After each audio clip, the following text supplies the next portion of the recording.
आज की क्लास की शुरुआत एक दृश्य से करते हैं। सपोज़ करिए कि आपको बाज़ार जाना है और आप बिल्कुल निकलने के लिए तैयार हैं। तभी पड़ोस के किसी का फ़ोन आता है आपके पास और उसने आपको धमकी दी कि अगर आप बाहर निकलते हैं मार्केट जाने के लिए या किसी चीज़ के लिए, तो वो अपना कुत्ता आपके घर के बाहर सड़क पर छोड़ देगा। अब आप डर के मारे बाहर नहीं जाते हैं कि कहीं वो कुत्ता काट ना ले, और इससे आप घर में पैक हो जाते हैं। अब मैंने आपको ये दृश्य सोचने के लिए क्यों कहा?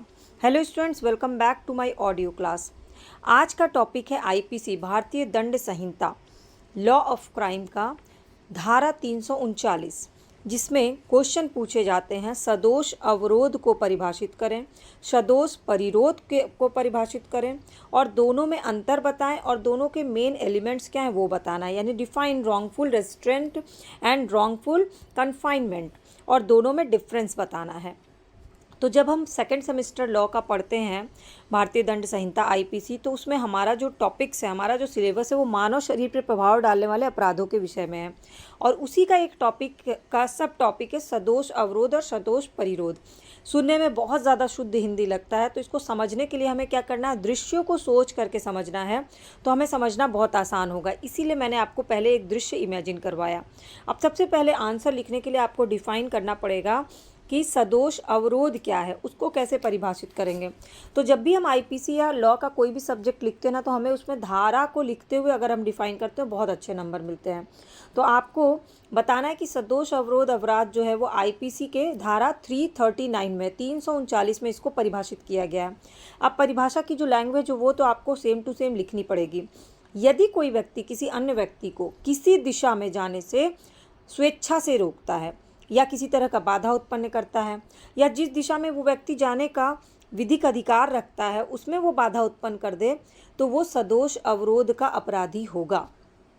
अब इसमें कुछ चीज़ें अपवाद भी हैं, जैसे अगर किसी ज़मीन पे या किसी जल के जो प्राइवेट रास्ता बनाया गया उसमें बाधा डालना, किसी व्यक्ति का विश्वास है कि वो बाधा डालने से वो उसका विधिपूर्ण अधिकार नहीं है, तो वो अपराध में नहीं काउंट होगा। अब सदोष अवरोध को कैसे समझेंगे, कुछ एग्जाम्पल देती हूँ, तब आपको ज़्यादा क्लियर हो जाएगा। सबसे पहले तो जो मैंने आपको पहला जो दृश्य बताया वो है उसका एग्जाम्पल, जो धमकी देने वाली बात है। दूसरा है कि सपोज़ करिए कि हम एक घर में रह रहे हैं और आपके घर का कोई मेंबर जो है वो बाहर गया है किसी काम से, और बाकी मेंबर्स घर के अंदर रह रहे हैं, या आप घर के अंदर हैं और आपके फैमिली के बाकी लोग बाज़ार चले गए हैं। जब आप फैमिली के घर के लोग वापस आते हैं तो देखते हैं कि घर में बाहर से ताला बंद है, जबकि आप घर के अंदर ही हैं। तो वो भी घर के अंदर आने से उनका भी अधिकार वंचित हो गया और आप घर के बाहर जाने से अपने अधिकार से वंचित हो गए। तो ये क्या है, जिसने ताला बंद किया उसने क्या किया, सदोष अवरोध किया कि आपको किसी दिशा में जाने से रोक दिया। अब अवरोध का मतलब क्या होता है? अवरोध एक शुद्ध हिंदी वर्ड है, लेकिन आपको समझ में आ रहा होगा रुकावट। तो किसी व्यक्ति की स्वतंत्रता का उसकी इच्छा के विरुद्ध आप अगर उसको कमी कर देते हैं तो वो क्या है, सदोष अवरोध है। जैसे कि उसकी इच्छा है कहीं भी घूमने फिरने की, और वो इस इच्छा आप उसमें कोई बाधा उत्पन्न कर देते हैं, तो सदोष अवरोध होता है। अब यहाँ बाधा का मतलब ये नहीं है कि फिजिकल मतलब शारीरिक बाधा की जाए। बाधा जो है वो शारीरिक बल प्रयोग के अलावा धमकी देना, किसी को डराना, ये सब भी जो होगा सदोष अवरोध कहलाएगा। जैसा कि मैंने बोला ना कि अगर फ़ोन पे कोई धमकी देता है तो वो भी क्या है, सदोष अवरोध है। तो बेसिकली सदोष अवरोध के मेन एलिमेंट्स क्या हैं, मेन इंग्रेडिएंट्स क्या हैं, वो हैं कि किसी व्यक्ति द्वारा किसी अन्य व्यक्ति को किसी दिशा में जाने से रोका गया हो तो वो, और उससे बाधा उत्पन्न हो गई, पहला। दूसरा, ऐसा रोका जाना या बाधा उत्पन्न करना जो उसकी स्वेच्छा से होना चाहिए। और तीसरा, जिस दिशा में जाने से रोका गया उस दिशा में जाने का वो व्यक्ति विधिक अधिकार धारण करता है, उसको अधिकार है उधर जाने का, तो भी उसको रोका गया है। अब इसका एग्जाम्पल, किसी व्यक्ति को किसी अन्य व्यक्ति ने किसी दिशा में जाने से रोका हो, तो सदोष अवरोध के अपराध के लिए पहला एलिमेंट जो है वो यही है।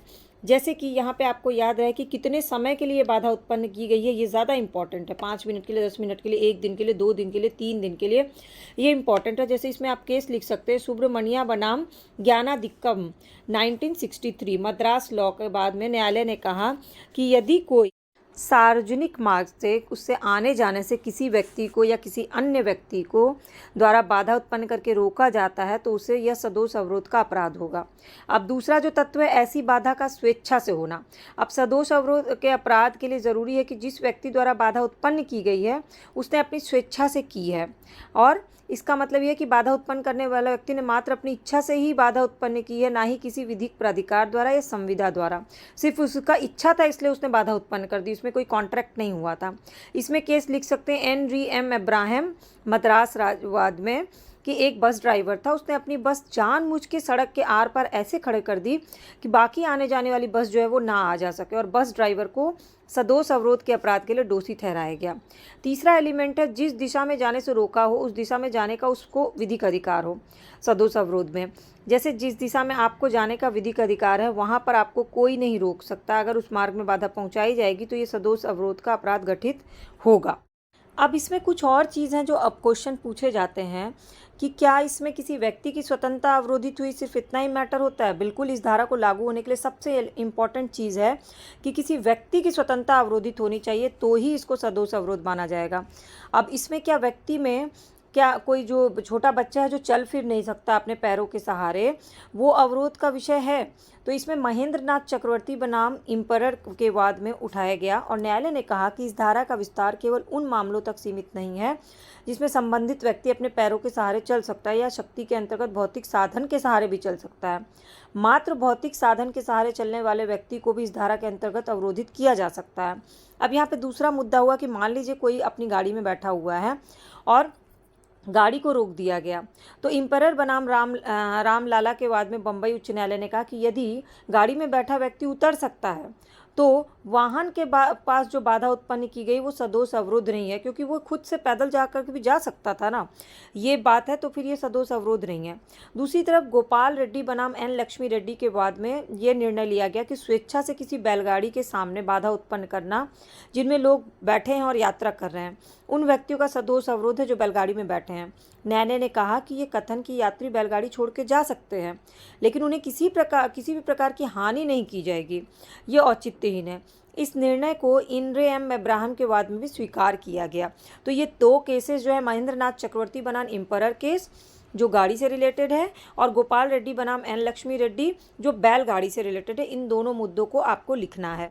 और सदोष अवरोध के लास्ट में आप एक और दृश्य लिख दीजिएगा कि जैसे अ अपने मकान की छत पर था और ब ने जाकर के सीढ़ी, जो लकड़ी की सीढ़ी लगी रहती है, वो हटा दिया। अब अ छत पर रहने को ही बाध्य हो गया, तो ये क्या है? सदोष अवरोध है। ये उदाहरण आप दे करके सदोष अवरोध को आप कंप्लीट कर सकते हैं। और इसके बाद सेकंड में आप शुरू करिएगा सदोष परिरोध। पहले एक टॉपिक को ख़त्म कर लीजिएगा। तो धारा 340 में दिया गया सदोष परिरोध, रॉन्गफुल कन्फाइनमेंट, जो कोई किसी व्यक्ति का इस प्रकार सदोष अवरोध करता है कि उस व्यक्ति को एक निश्चित परिसीमा के परे जाने से निवासित कर दे, मतलब रोक दे, तो उस व्यक्ति का सदोष परिरोध हो जाता है। यानी कि धारा 340 का अगर आप विश्लेषण करेंगे तो आपको पता चलेगा कि सदोष परिरोध के अपराध को होने के लिए सदोष अवरोध का अपराध होना ज़रूरी है। मतलब सदोष परिरोध जो है सदोष अवरोध का ही एक हिस्सा है। ये कोई मतलब जहाँ भी अगर सदोष परिरोध हुआ है तो वहाँ सदोष अवरोध होता ही है। तो अब इसके आवश्यक एलिमेंट क्या हैं, रॉन्गफुल कन्फाइनमेंट के एसेंशियल इंग्रेडिएंट्स क्या हैं, वो देख लेते हैं। लेकिन एक दृश्य पहले सोच लीजिए इसका। य को दीवार से घिरे हुए स्थान में प्रवेश कराकर क उसमें ताला लगा देता है। मतलब एक ऐसा कमरा है जो चारों तरफ से दीवार से घिरा हुआ है, उसके अंदर य को बंद कर देता है क, और इस प्रकार य दीवार की ही सीमा के परे रह जाता है, उससे बाहर नहीं निकाल पाता है। तो ये क्या है? एक निश्चित दिशा, एक निश्चित परिसीमा में किसी को रोकना है, इसको सदोष परिरोध कहा जाता है। दूसरी तरफ क एक मकान के बाहर जाने के दरवाजे पर बंदूकधारी लोगों को बैठा देता है और यह से कह देता है कि यदि वो घर से बाहर निकला तो य को गोली मार दी जाएगी। तो कौन है? य को क्या किया? सदोष परिरोध किया, एक निश्चित परिसीमा के अंदर, घर के अंदर उसको बंद कर दिया है। अब यहाँ पर इसके मेन क्या है, इंग्रेडिएंट्स क्या है कि किसी व्यक्ति का सदोष अवरोध हो और ये अवरोध ऐसा हो कि जो उस व्यक्ति को एक निश्चित परिसीमा तक ही रोक सके। जैसे सदोष परिरोध में क्या अवरोध में क्या होता है कि आप अगर सड़क जाम है, आपको रोका गया, तो आपके पास अन्य रास्ते होते हैं जाने के लिए, आप किसी और रास्ते को अपना करके निकल सकते हैं। लेकिन अगर किसी को घर में बंद कर दिया जाए एक लिमिटेड उसमें, तो वहाँ से निकलना संभव नहीं है। तो इसमें आपको क्या है? जाने से निवारित करना, टू प्रिवेंट फ्रॉम प्रोसीडिंग।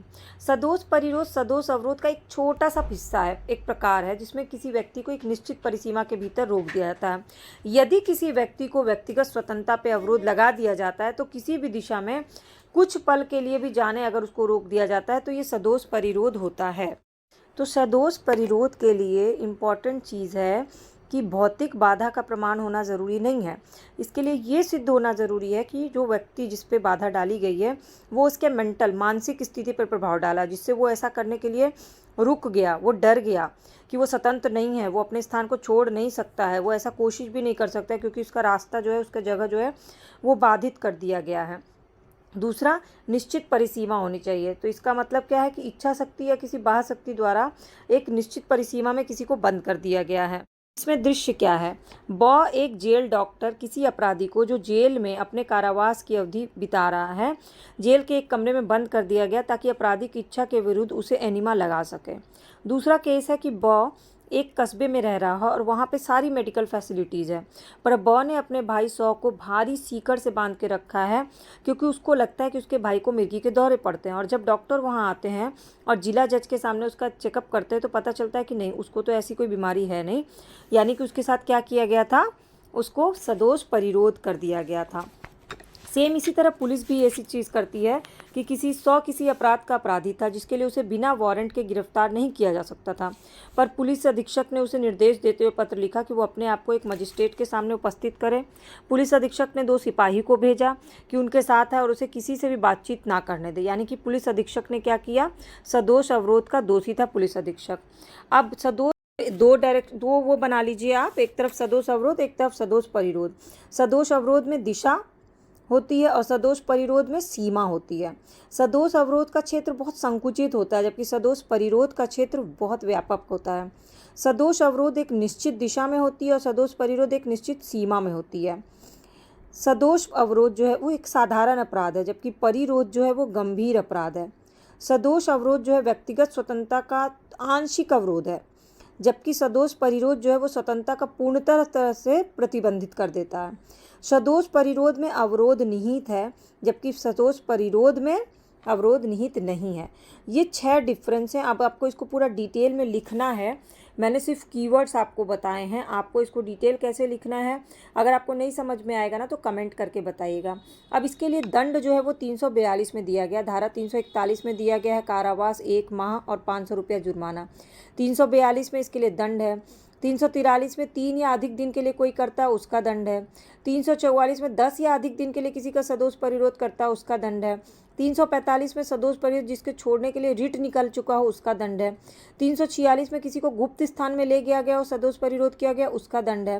347 में अवैध कार्य करने के लिए सदोष परिरोध है और 348 में संपत्ति का प्रत्यावर्तन करने के लिए अगर सदोष परिरोध होता है तो उसका दंड दिया गया। तो आपको ये बहुत ज़्यादा डिटेल में लिखने नहीं आता है, सिर्फ आपको ये पता होना चाहिए कि 341 से लेकर 348 तक सदोष अवरोध और सदोष परिरोध के दंड निर्धारित किए गए हैं। धारा अगर याद रहेगी तो इसको आप डील हल्का सा भी कर दीजिएगा ना तो आपको नंबर मिल जाएंगे। और लास्ट आता है आपका कंक्लूजन की बारी। तो कंक्लूजन में अगर आप कोई दृश्य बता करके कंक्लूड करते हैं, चाहे आप वो पुलिस वाला जो केस मैंने बताया, दृश्य बताया, वो लिख करके कंक्लूड कर दीजिए। और कंक्लूजन आपका क्या होना चाहिए? पॉजिटिव होना चाहिए, क्योंकि और दूसरा कंक्लूजन क्या होगा? आपका सेल्फ थॉट होगा। ज़रूरी नहीं कि आप कोई केस स्टडी करके ही करिए, आप अपना कंक्लूजन जो है आपने जो ये पढ़ करके क्या सोचा इस बारे में, सही है या गलत है, या जो दंड दिए जा रहे हैं वो सही है या गलत है, उसके बारे में लिखना है। और इसकी डिटेल क्लासेस चैनल के प्लेलिस्ट पर है।